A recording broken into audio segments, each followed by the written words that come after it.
समस्त को स्वागत पिला माने। आज आम अष्टम श्रेणी संस्कृतर कृषक विषयटी को पढ़ा। वीडियो को प्रथम शेष जाए देख कहीं देखिले ही तुम विषयटी को भल भाव में बुझीपर।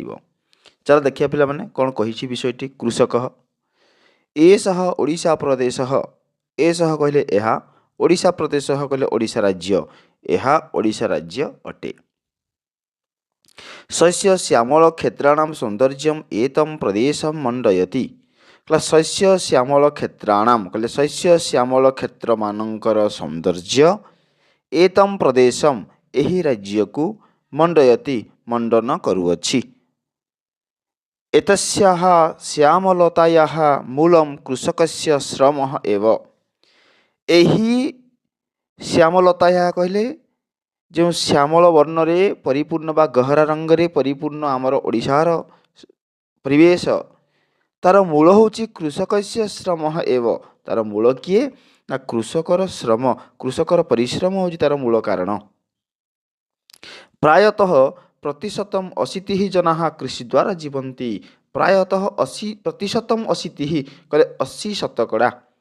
प्रायतः कहले प्राय 80 शतकड़ा जना कहले लोक माने कृषि द्वारा जीवंती। पूरा अर्थ कौन हम ना प्रायतः प्राय 80 शतकड़ा लोक माने कृषि द्वारा जीवन यापन करती। बहवः नद्यः अस्मिन् प्रदेशे प्रवहन्ति। बहवः कहले अनेक, नद्यः कहले नदी गुड़िक माने अनेक नदी अस्मिन् प्रदेशे एही राज्य रे, अस्मिन् कहले एही राज्य रे प्रवहन्ति प्रवाहित हुवन्ति। नदी प्रवाहात् एतस्याः भूमिः उर्वरा। नदी प्रवाहात् नदी प्रवाहित होउथुवा कारणरू एतस्याः भूमिः एहार माटी उर्वरा कहले उर्वर अटे। कृषक हलेन भूमिं कर्षति। कृषक कहीं माटी को चाष करे। कर्षति कहले कौन चाष करे। कृषक कहले कृषक, हलेन कहले हल द्वारा, भूमिं कहले माटी को, कर्षति कहले चाष करे। ताले कौन होला ना कृषक हल द्वारा माटी को चाष करे, माटी रे चाष करे। एतेन एहा द्वारा भूमि ही उत्पादन योग्य भवति। ता द्वारा कौन हुए ना माटी उत्पादन क्षम होइथाय। हलम नाम लांगलम। ताले हल कहले कौन लांगलम। तो हल कहले कौन का द्वारा से हल करि थाए लंगल द्वारा। पिला माने एबे सिना सब मेसिन पळे आसला किंतु पूर्व सब लंगल द्वारा ही चाष करा होतला। तो हल नाम होउची लांगलम। कहले हलर नाम कौन लंगल। ताले कृषक कहा द्वारा करुथला से लंगल द्वारा माटी चाष करुथला।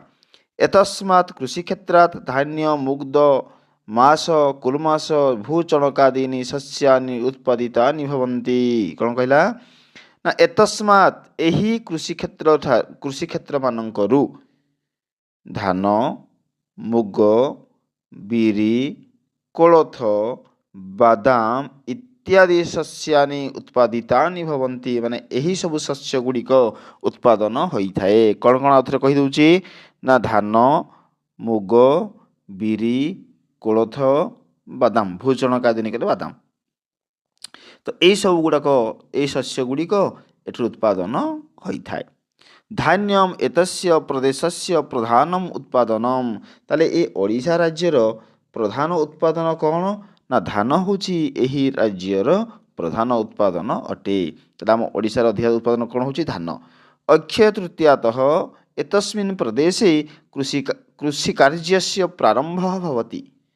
अक्षय तृतीयातः अक्षय तृतीया ठारू एतस्मिन् प्रदेशे एही राज्य रे कृषि कार्यस्य कहले कृषि कार्यर प्रारंभः भवति आरंभ होइथाए। कृषकः रौद्रतापस्य सहनं करोति। कृषक रौद्रतापस्य कहले सूर्य किरण को कौन करिथाए सही थाए। खरारे मध्य से सही की चाष काम करिथाए। एषः श्रावणस्य वृष्टि द्वारा सिक्तः सन् कृषि कार्यं संपादयति। से कहला आउ कृषक कौन करिथाए एषः कहले एही कृषक श्रावणस्य वृष्टि द्वारा श्रावण मासर वर्षा द्वारा सिक्तः कहले भिजी, सिक्तः सन् कहले भिजी बा ओदा हेई कृषि कार्यं संपादयति कृषि कार्य को से संपादन करिथाए। आउ कौन कहूची शीत काले आलुक बार्ताक ପଲାଣ୍ଡୁ ରସୁଣ ହରିତ ମୂଳକ ରକ୍ତବାର୍ତ୍ତାକ ଶାକାଦିଭିଃ କ୍ଷେତ୍ରମ୍ ରମଣୀୟମ୍ ଭବତି। ସେ କ'ଣ ହେଲା, ଆମେ ତ ପଢ଼ିଲେ ସେଟା କ'ଣ କୃଷି କ୍ଷେତ୍ରରୁ କ'ଣ କ'ଣ ଶସ୍ୟ ବାହାରିଥାଏ। ଏବେ ଦେଖ ଶୀତ କାଳରେ କ'ଣ କ'ଣ ପନିପରିବା ଆସିଥାଏ ନା ଆଳୁକ, ଶୀତ କାଳେ ଆଳୁକ କହିଲେ ଆଳୁ, ବାର୍ତ୍ତାକ, ବାର୍ତ୍ତାକ କହିଲେ କ'ଣ ବାଇଗଣ,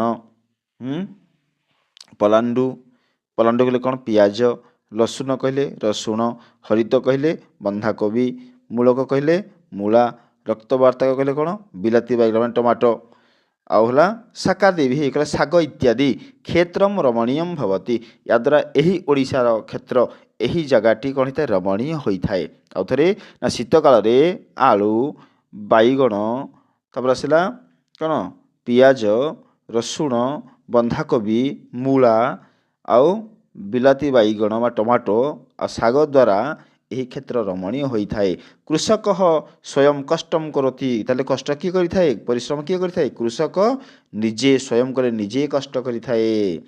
ପାନୀୟ ଦ୍ରବ୍ୟାଣି ବିପଣୀମ୍ ଆନୟତି, ଏହିସବୁ ବିକ୍ରି ଯୋଗ୍ୟ ଯେଉଁ ସାମାନ ଯେଉଁଗୁଡ଼ାକ ବିକ୍ରି ପାଇଁ ଯୋଗ୍ୟ ସେ ପାନୀୟ ଦ୍ରବ୍ୟାଣି କହିଲେ ବିକ୍ରୟ ଯୋଗ୍ୟ କ'ଣ ହେବ ଦ୍ରବ୍ୟ, ବିପଣୀମ୍ ଆନୟତି, ବିପଣୀମ୍ କହିଲେ କ'ଣ ଦୋକାନକୁ ବା ବଜାରକୁ ଆଣିଥାଏ। ଏତୈଃ ପଣୈଃ, ଏହି ଦ୍ରବ୍ୟ ଦ୍ୱାରା अस्माकं भोजन व्यवस्था आमर भोजन व्यवस्था रुचिकरी भवति, रुचिकर होइथाए। अतः एतस्मै कृषकाय नमः, तेणुकरी यही कृषकं को नमस्कार। तेणुकरी पिले देखिथिबो कहा हुए कौन जय जवान जय किसान कहा होइथाए। देख लिखाई मध्य एठी कौन लिखाई ना जयतु कृषकः जयतु सैनिकः। तेणुकरी पिले आमर देश दी जन द्वारा खुशी रे चलुची, जन है कृषक जी के आम पेटर दाना दौची, आउ जन है सैनिक जी आमको शांति रे शुए दौची। तेणुकरी जयतु कृषकः जयतु सैनिकः। आउ कौन कहते आम स्लोगान कौन देती जय जवान जय किसान। जय किसान जोड़ा जयतु कृषकः, जय जवान कह जयतु सैनिकः। पे आशा कर समस्त बुझीपारी, जदि बुझी भिडियो को लाइक टे कर। धन्यवाद।